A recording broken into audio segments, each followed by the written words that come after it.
화장실 가신 분 없죠? 예.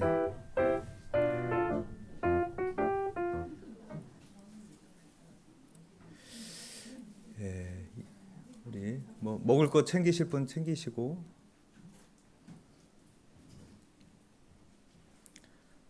이제 189페이지입니다. 가나안 정복 시대가 끝나면 이제 그 다음 시대가 사사 시대가 됩니다. 그래서 사사 시대에 해당하는 성경은 그 교재 보면은 사사기 그리고 룻기. 룻기는 시간이 흘러갈까요, 안 흘러갈까요? 안 흘러가는 거예요. 스토리는 있지만 사사 시대예요. 사사 시대. 사사 시대인데 이따가 보겠지만은 사사기 밑에 룻이 이렇게 껴 있습니다. 이따 연대표 보면은 사사 시대고, 그리고 사무엘상 1장부터 7장까지 사울이 왕으로 세워지기 전까지. 그래서 마지막 사사는 누군가면은 사무엘입니다. 그래서 사사 시대는 사사기, 룻기, 사무엘상 1장부터 7장까지가 사사 시대가 됩니다.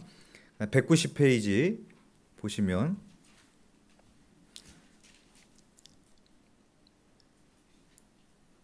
그 핵심 구절이 있습니다. 그 옆에 보시면 그때에 이스라엘에 왕이 없으므로 사람이 각기 자기의 소견에 오른 대로 행하였더라. 이게 사사기의 핵심 구절입니다. 이 말씀이 계속 반복해서 나오는 그 말씀인데, 이 말씀을 보시면 이스라엘에 왕이 없어서 자기의 소견에 오른 대로 했대요. 그럼 여러분, 이 말의 의미가 왕정 정치가, 그러니까 인간의 왕이 없었기 때문에 자기 소견에 오른 대로 행했다는 말일까요? 그렇죠?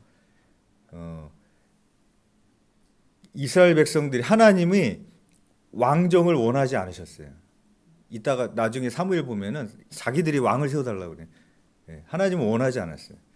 그러니까 하나님이 원하지 않은 건데 왕이 없었기 때문에 자기 소견에 오른 대로 했다. 그러니까 아직 왕정 정치가 없었기 때문에 자기의 소견에 오른 대로 행했다라는 말인가? 그 의미가 아니겠죠. 그렇죠? 그러니까 궁극적으로 무슨 말이에요?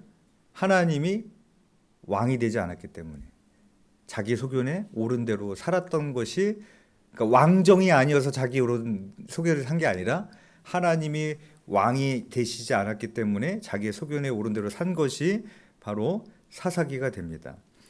그래서 여기 보면 되풀이 되는 패턴 이렇게 나오는데, 여기는 네 단계로 나오는데, 저는 몇 가지 더 추가하면은 처음에는 죄를 져요. 신.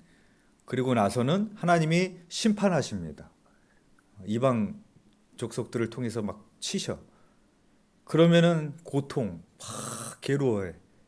그리고 나서 하나님 앞에 막 부르짖음, 간구합니다. 그럼 하나님께서 구원, 사사를 보내주세요. 이 패턴이 계속 반복이 돼요. 그래서 사사가 6명이 등장을 하고 기간이 360년. 360년 동안 6명의 사사가 통치하는데 이 과정이 계속 되풀이되는 성경이 사사기다. 그러면은 아까 이 사사기가 왜 이렇게 살 수밖에 없었는가? 이게 아까 말씀드린 것처럼 여호수아서에서도 가나안 족속을 가나안 땅을 점령할 때 하나님이 가나안 족속을 다 쫓아내라고 그랬거든요. 근데 다 쫓아냈어요, 안 쫓아냈어요? 안 쫓아냈죠. 그게 가시가 됩니다. 그들이 쳐들어오고 타작마당에 와서 다 뺏어가고. 그러니까 하나님이 쫓아내라고 그랬는데 안 쫓아낸 게 그게 나중에 가시가 되는 게 또 사사기 시대의 그런 흐름이 된다라는 것을 볼 수 있어야 됩니다. 그래서 190페이지 밑에 줄거리 따로잡기 보면은 이렇게 나옵니다. 하나님은 이 시대를 하나님의 말씀대로 신의가 이루어지는 온전한 하나님 나라를 꿈꾸셨습니다. 하나님은 사사를 세움으로 나라가 하나님의 말씀에 의해서 세워져 가는 것을 원하셨습니다. 이렇게 말하고 있는데, 우리가 이 통독을 하면서 읽는 관점 중에서 제일 중요한 게 하나님 나라라고 말씀을 드렸어요. 그렇죠? 그러면 하나님이 원하신 하나님의 나라의 모습은 뭘까? 그게 사사가 다스리는 나라일까요? 사울이나 뭐 다윗처럼 인간의 왕이 다스리는 나라가 하나님이 원하셨던 하나님 나라였을까요? 아니라는 거예요. 하나님이 원하셨던 하나님의 나라의 모습은 인간이 왕이 돼서 다스리는 게 아니라 아까 레위 지파들이 그 지파에 다 들어가 가지고 하나님의 율법을 가르치고, 그쵸? 성막에서 예배를 인도하고 그렇게 역할을 한다고 그랬죠. 하나님이 원하셨던 하나님의 나라의 모습은 하나님의 말씀에 의해서 다스려지는 나라. 이게 하나님이 원하셨던 하나님의 나라의 모습이라는 것을 아셔야 됩니다. 그렇게 되고요. 결국에는 이 가나안 족속을 다 안 쫓아내서 그게 가시가 되고 그게 우상 숭배가 되고 여호와의 정체성을 잃어버리게 되는. 191페이지 맨 위에 보면 그 얘기가 나오죠. 땅을 점령하고 분배를 받은 이스라엘 각 지파는 가나안의 우상 문화를 완전히 몰아내는 것을 실패합니다. 그 결과로 그들은 하나님을 의지하지 아니하고 그들의 각기 소견대로 살게 되었습니다. 그러니까 각기 소견에 오른 대로 살게 됐던 이유가 쫓아내라고 그랬는데 안 쫓아냈기 때문에 가나안 문화에 융화된 겁니다. 그렇죠? 그래서 우리도 마찬가지죠. 우리도 이 세상 가운데서 살지만, 그렇죠? 우리의 싸움은 혈과 육이 아니라 영적인 싸움이라고 그랬습니다. 이 세상의 문화하고 우리가 완전히 배제돼서 살 수는 없지만, 그죠? 이 세상의 문화하고는 분리될 수 있는, 그죠? 하나님의 말씀의 뜻에 살아갈 수 있는 사람이 되어야 되는 것을 우리가 볼 수 있는 겁니다. 그리고 그 밑에 보면 이제 사사기 1장과 2장의 시대적 상황이라고 나오는데 1장에서 쫓아내지 못했다라는 말이 9번이나 나옵니다. 이것이 바로 사사기의 비극적 역사의 배경을 말해주는 것입니다. 그렇게 말하고 있습니다. 쫓아내지 못한 것이 그렇게 자기 소견에 오른 대로 살게 되었던 배경이 됩니다. 그 다음에 192페이지 보시면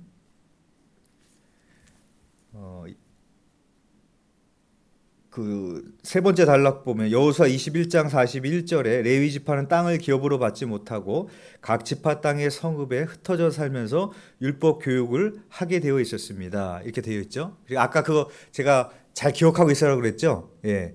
왜냐하면 이게 사사기 내용하고 핵심하고 연결이 되기 때문입니다. 사사기가 왜 이런 시대가 됐느냐? 그래서 사사기 맨 마지막에 중요한 사건 두 개가 나와요.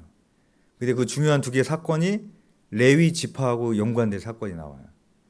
첫 번째로 사사기 17장에 미가 집의 제사장의 이야기가 나옵니다.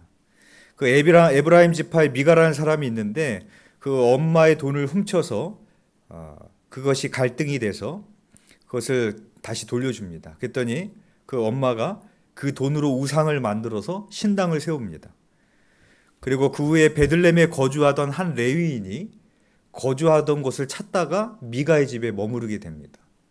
그랬더니 이 미가가 레위인에게 쉽게 말해서 내가 너 연봉 줄게. 너 먹을 거 주고 입을 거 주고 할 테니까 우리 집에서 제사장 해. 그러니까 그냥 돈 주니까 해. 자기 집에 고용하는 것처럼.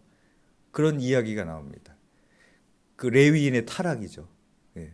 아론의 그 자손들이 해야 되는데 그 여러 가지 하나님의 율법을 어기고 그냥 자기 마음대로 막 제사장을 그렇게 세우는 그런 타락의 모습이 17장에 나오고 사사기 19장에는 어떤 얘기가 나오냐면 어떤 레위 사람과 그의 첩의 이야기가 나옵니다. 근데 이 레위 사람은 어떤 사람이냐면은 그 첩을 갖고 있는 레위 사람이에요. 벌써 레위 사람으로서 해서는 안 되는 일을 한 거죠. 근데 이 첩이 행음을 하고 도망을 갑니다. 그래서 자기 아버지, 친정 아버지 집으로 도망가요. 그래서 이 레위 사람이 자기 첩을 데려오려고 그 아버지 집에 갑니다. 그래서 데리고 가려고 하는데 빨리 가야 되는데 그 아버지가 더 먹다 가라, 더 있다 가라 그러니까 그럽니까? 하고 또 먹다 가고 또 가려고 그러니까 아니다, 더 먹고 유숙하다 가라. 그러니까 또 못 떠나. 그리고 또 유숙하다 가고 그러다가 이젠 가야 됩니다 하고 이제 떠납니다. 그리고 그것을 떠나서 기브아에 이르렀을 때 어떤 한 노인의 집에 유숙을 하게 돼요. 근데 그 기브아에 불량배들이 몰려옵니다. 그래갖고 지금 들어간 그 레위인을 내놔라 이럽니다. 이 형태가 어디서 나오느냐 하면은 소돔과 고모라에서 나왔던 뭐 하겠다는 거예요. 동성연애 하겠다는 거예요. 레위인을 내놔라. 그랬더니 이 노인이 그들을 막 말리면서 아, 저분은 얌전한 분인데 레위인인데 그렇게 하지 말아라. 저기 첩이 있는데 그를 내줄 테니 그렇게 해라. 그렇게 얘기를 합니다. 그랬더니 너희가 좋을 대로 해라. 첩이 여기 있으겠더니 불량배들이 말을 듣지 않아요. 그랬더니 레위인이 자기 첩을 밖으로 밀어냅니다. 그래서 그 첩이 밤새도록 강간을 당하다가 죽게 됩니다. 그래서 이거에 격분한 레위인이 그 첩의 시체를 12덩이로 토막을 내가지고, 이때도 토막살이 사건이 있었어요. 토막을 내가지고 각 지파에다가 보내요. 그래가지고 이 베냐민 족속이 한 짓을 봐라. 그래갖고 다른 이스라엘 자손들이 격분을 해가지고 베냐민 자손들과 이스라엘 자손들 간에 전쟁이 일어나게 됩니다. 이 이야기가 사사기 뒤에 나옵니다. 두 개 다 공통점은 뭐냐면은 레위인의 타락을 말하는 거예요. 그러니까 왜 그들이 자기 소견에 옳은 대로 살았느냐? 레위인이 타락했기 때문에. 레위인들이 그 율법을 잘 가리키고 지키게 하고 해야 되는데 그 역할을 했겠어요, 못했겠어요? 이렇게 사는데, 그렇죠? 못했기 때문에 이런 사사 시대가 왔다라는 것을 보여주는 게 사사기입니다. 그래서 일단 이 말씀을 가장 두려운 마음으로 들어야 될 건 목사님이겠고, 그렇죠? 레위인이기 때문에.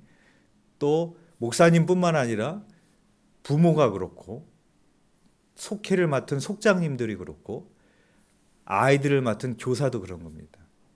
말씀을 맡은 자가 이 레위인 타락처럼 그 일을 아주 경홀히 여기고, 그렇죠? 그렇게 됐을 때 어떤 일이 벌어지게 될 수 있는가? 내가 맡은 학생들이, 내가 맡은 속도원이, 우리 교인이, 우리 자녀들이 이 사사기 시대와 같은 혼돈의 시대가 오게 될 수 있다는 것을 보여주는 것이 바로 사사기라는 것입니다. 그 다음에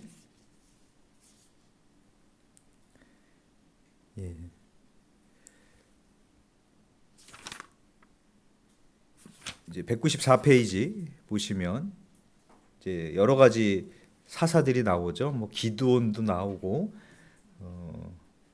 그 다음에 이제 삼손.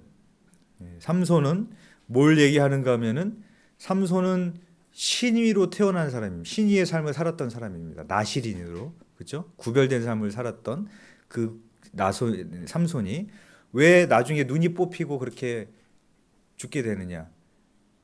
머리가 삭도를 대지 말라고 그랬는데, 그렇죠? 머리가 잘리잖아요. 머리가 잘렸다라는 것은 뭐냐면 이제 거룩함을 잃어버리게 되는, 그 나실인의 힘은 그 거룩에서 나오는 겁니다. 근데 그게 인위로 의해서 망하게 되는 것이 바로 삼손입니다. 삼손을 통해서 우리가 알 수 있는 것은 하나님을 믿는 우리들의 힘은 어디에 있느냐, 교회의 힘은 어디에 있느냐, 거룩에 있는 겁니다. 근데 그 거룩을 잃어버리게 되었을 때 세상으로부터 삼손처럼 짓밟히게 될 수 있는 것을 경고하고 있는 것이 바로 삼손의 이야기입니다. 그 다음에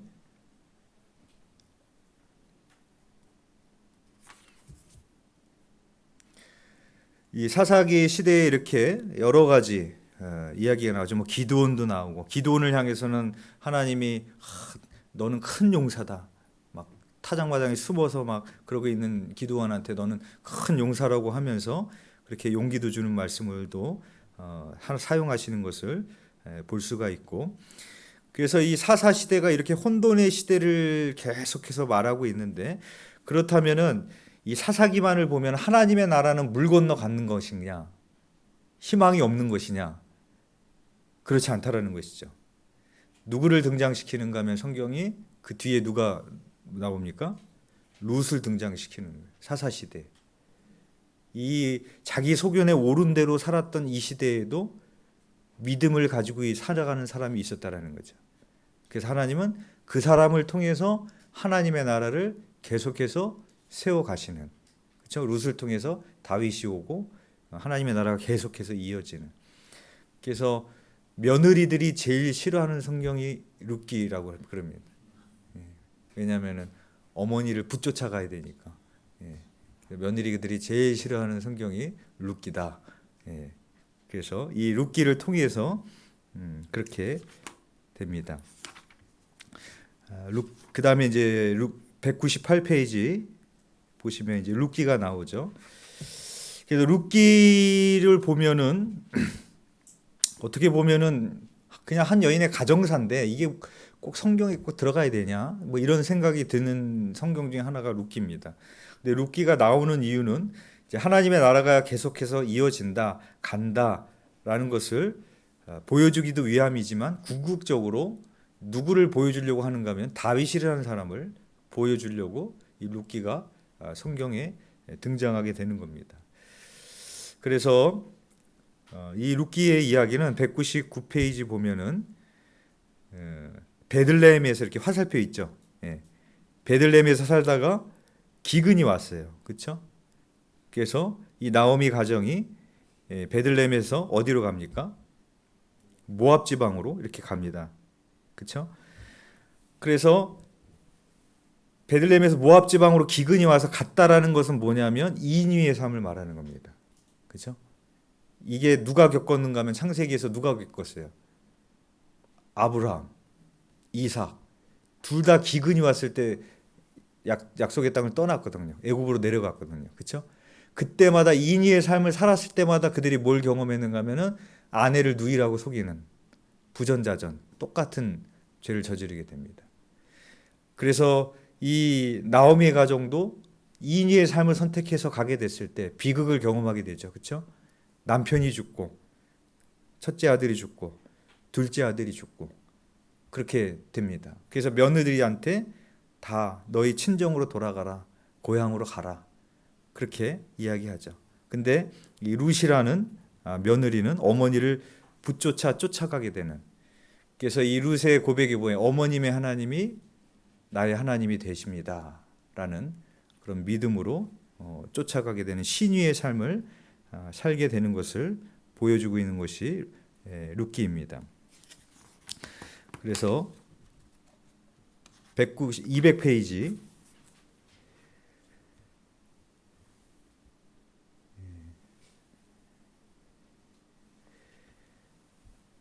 그래서 이제 이 보아스의 이야기가 나오고 거기 보면은 이제 또 기업 무르는 자 고엘이라는 제도가 나오는데 빚을 진 것 때문에 잃어버렸던 소유권을 다시 획득하는 그런 제도입니다.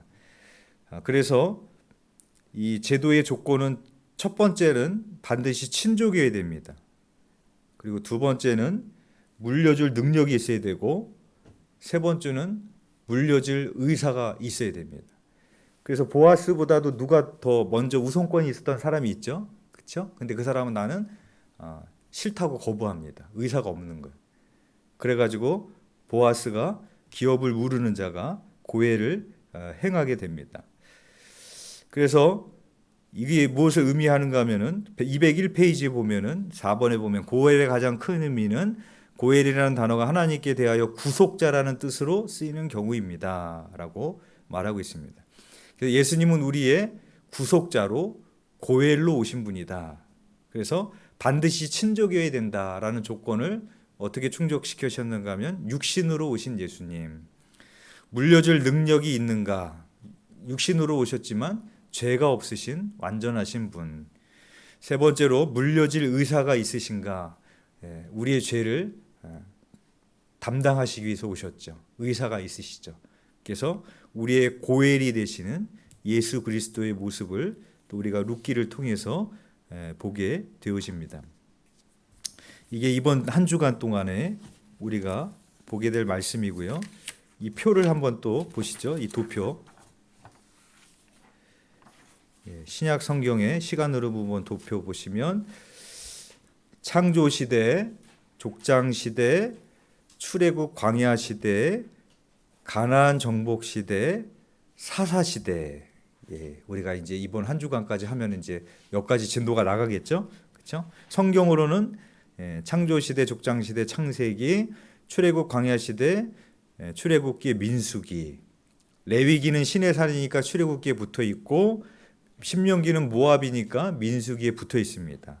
그리고 여호수아, 사사기, 룻기는 시간이 안 흘러가지만 사사 시대이기 때문에 사사기 밑에 붙어 있죠. 이해가 되시죠? 예, 여기까지.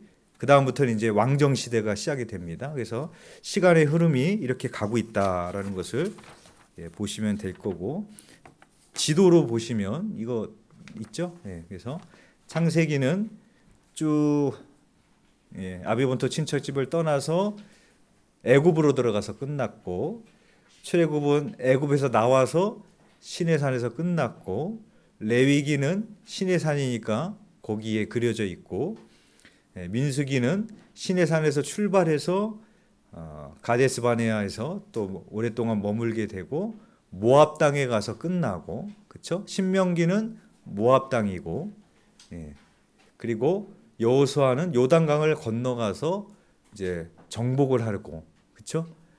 그리고 땅을 분배하고, 그래서 이제 사사기, 룻기 같은 시대니까 거기 위치가 되는데, 땅을 분배했기 때문에 좀 영토가 넓어졌겠죠.